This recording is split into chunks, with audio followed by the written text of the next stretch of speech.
Hi, Tammy. Thank you so much for taking the time to jump on the call with me. How are you doing today?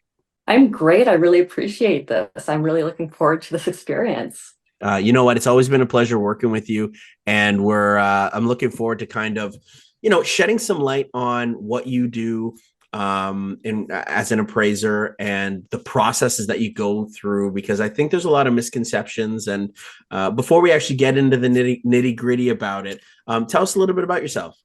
Yeah, so I have a long history in real estate. Both my mother and father were involved in the real estate industry. My dad is a land developer. My mom was a real estate agent, and I was just basically versed in it since childhood.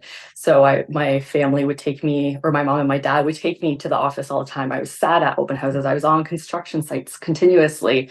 And I would flip through all the old real estate books, like the big catalogs, and I'd go through the houses in the various areas. And I was such a dork, I guess, because I literally would just choose to look at the houses and try and guess what the sale price would be.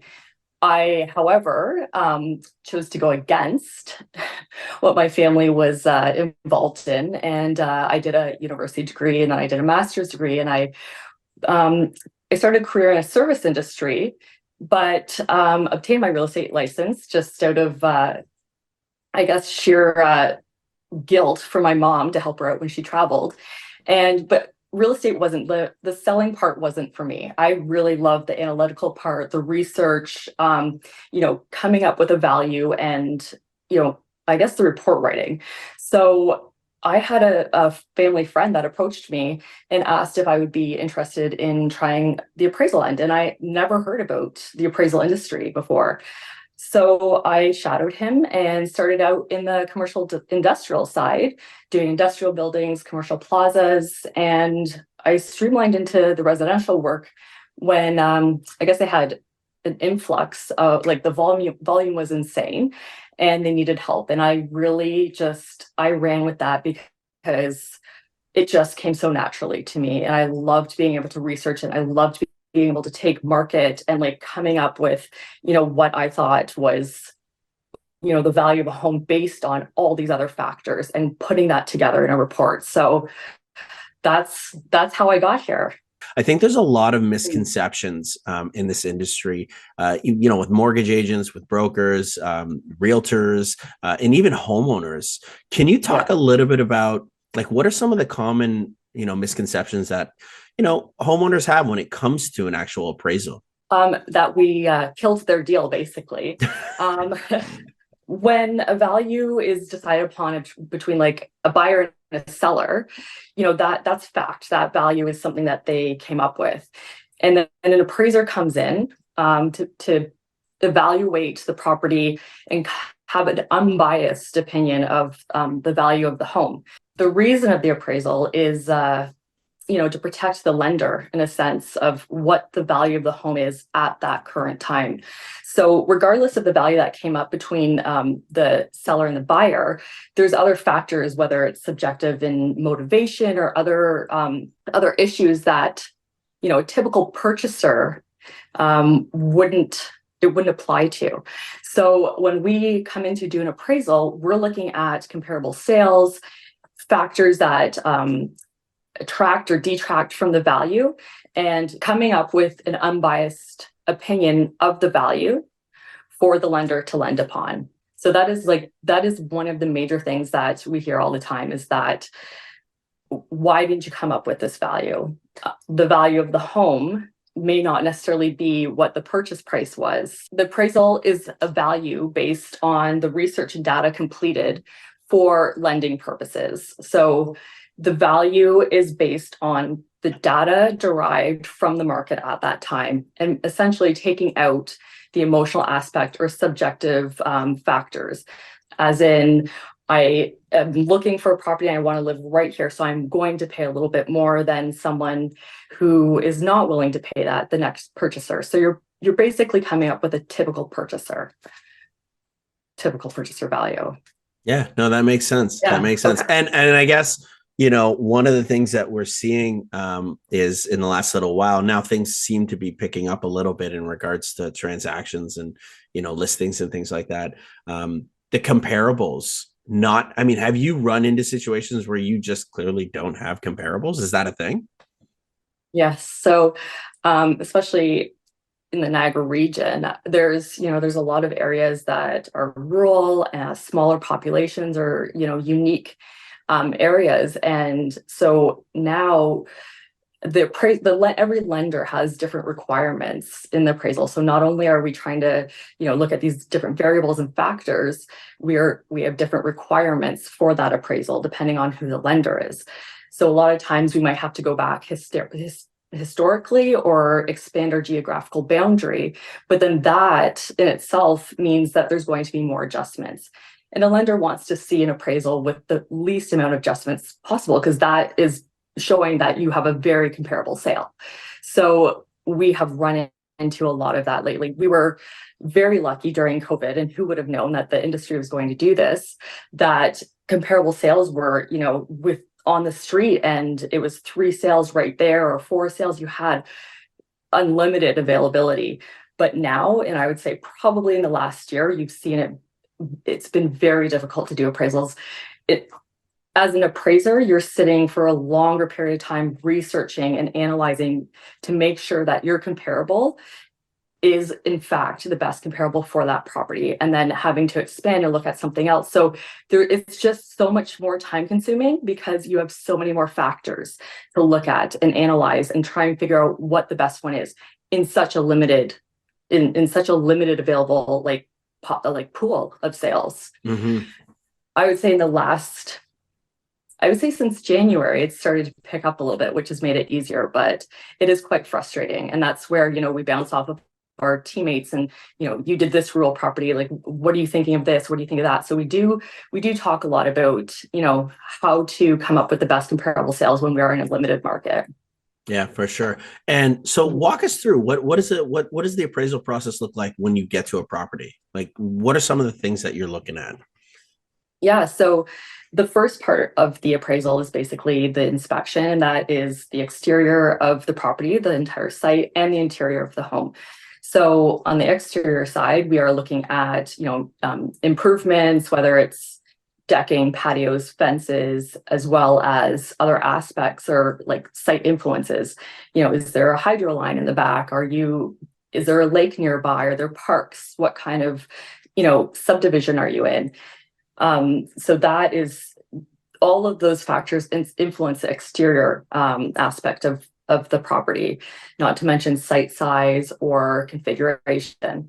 On the interior of the home, we're going into every room. I typically start in the basement and work my way up, and we're taking a ton of notes to document everything within like all the factors in the home, as well as taking photographs, so that when we go back and we're doing the report, we have all of the detail.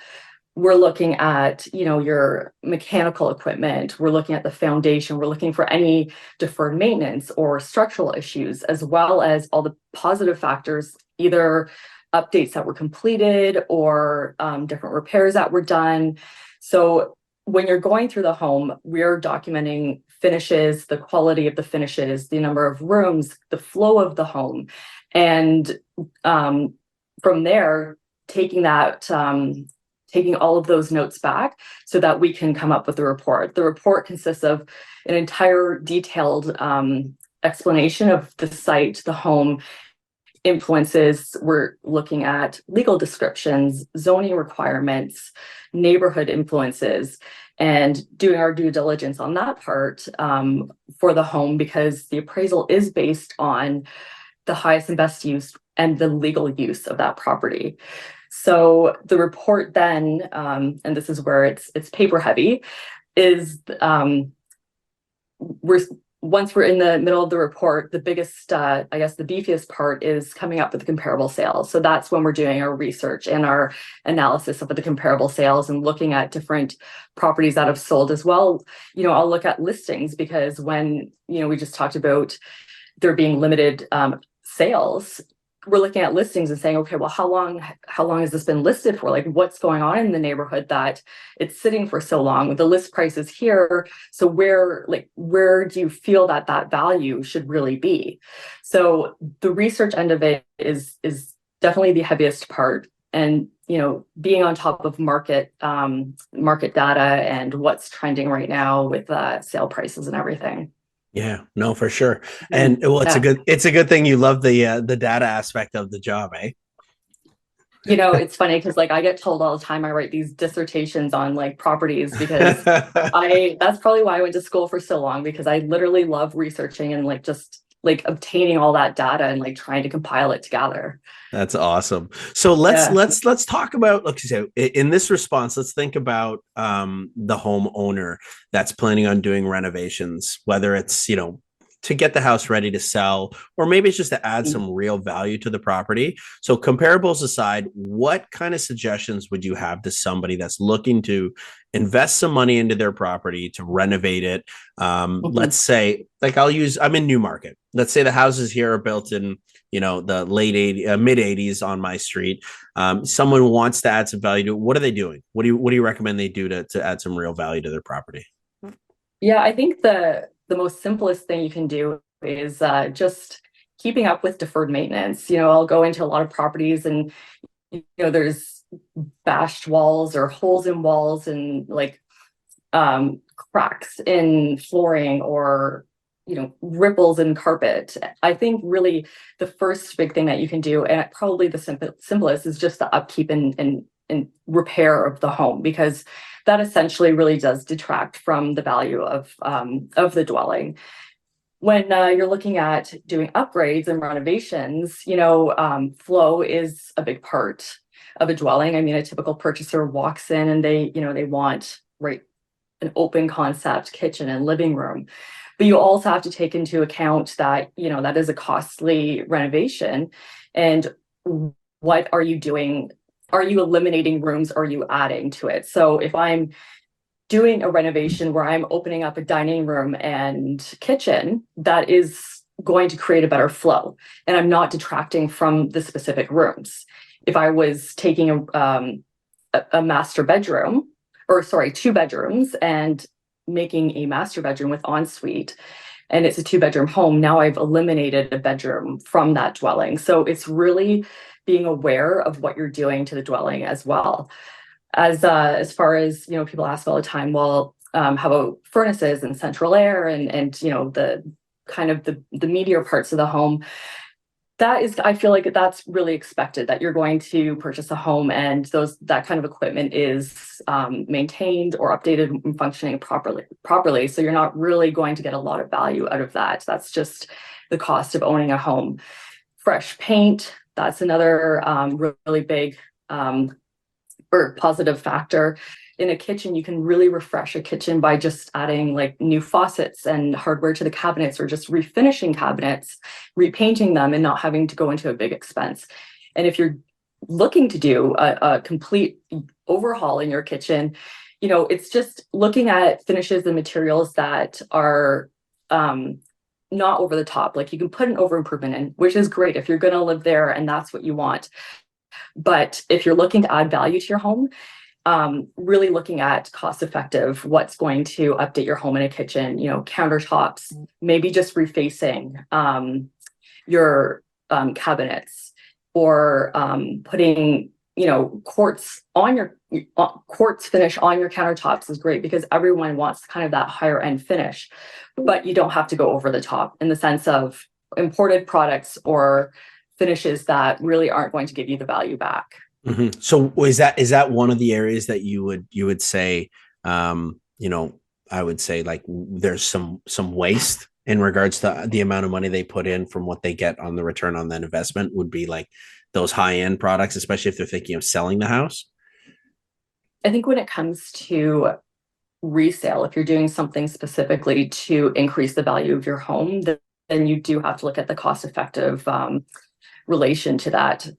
You see people and they're over the top, just imported tiles and high end finishes, or finishes that a typical purchaser maybe isn't interested in, but they want to live there and they don't care that they spent $100,000 on it and they're not getting that money back.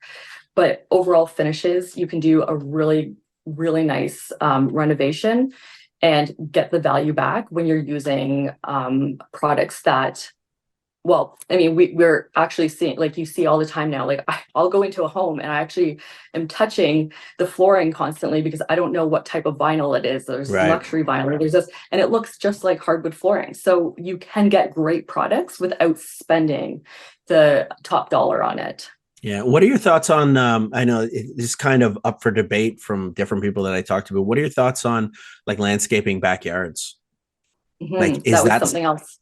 yeah? Is that Yeah, that's something? something else for sure. I'm interested in your thoughts on that and how that could potentially increase the value of a property. Yeah, for sure. So obviously, the upkeep of the yard is really important. So when when we're going up to a home and there's clean gardens and clean landscaping, there is the curb appeal is your first kind of view of the house. So even when a purchaser is coming up, they're seeing this. This is their first what's the word basically First impression, right? the first impression of the home. Landscaping is very important. Decks, somewhere people can lounge outside, like those are all improvements that will increase the home. We see fencing is a big one because you want that privacy in your backyard. Patios, just an area for outdoor living. A lot of people are really investing money into that kind of outdoor living space. Again, it goes back to the subjectivity of how much do you want to put in, what are you going to get out. Swimming pools will not give you dollar for dollar return. But if you want a swimming pool, obviously it's worth the money. So, there are things that, same as the interior, that you can do that you're not going to get the value back. But, if you're living there for a bit, and you're experiencing what you've done to the home, that has value to it too, right? So there are, I would say, out of exterior improvements, fresh gardens, perennials are not expensive. You can put some flower beds out, some mulch, sod a patio, make it look nice. It's very easy to do at a minimal cost, and it really does improve the value of the home. Mm-hmm. No, that's great. No, I Mm. appreciate that. So hopefully, hopefully it sheds a little bit of light on people that are, thinking about, potentially investing some more money in their property, whether they're going to stay or move. But I want to shift gears a little bit and talk a little bit to other mortgage agents and brokers. And I'll be honest. So when I first got into this business and it came time to get an appraisal done on one of my first deals, I was Mhm. introduced to the automated appraisal approach, meaning, basically I just put in a request and then within 24 hours, I get matched up with somebody who's an appraiser in an area nearby the property. I don't have a conversation with them. They just basically opt into, doing that appraisal. They get the appraisal done and I get it back in, a couple days, Yeah. that kind of thing. It seemed super convenient. It seemed easy. And that's just what I was taught to do.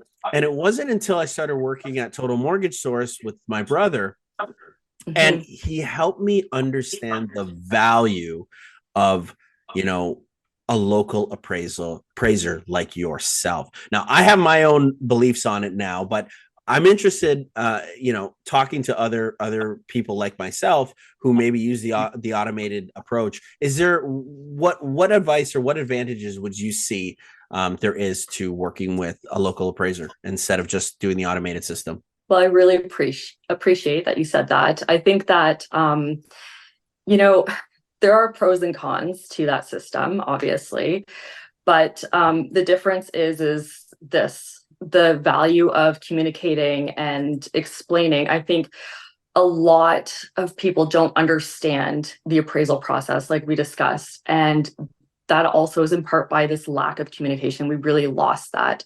So although those systems are beneficial for some point, you know, every appraisal is different, and I don't see the same thing every day. And there's a lot of times where if I could just communicate with the homeowner or the broker, it would make everything a lot simpler, especially when, there is so much volatility going on in the market.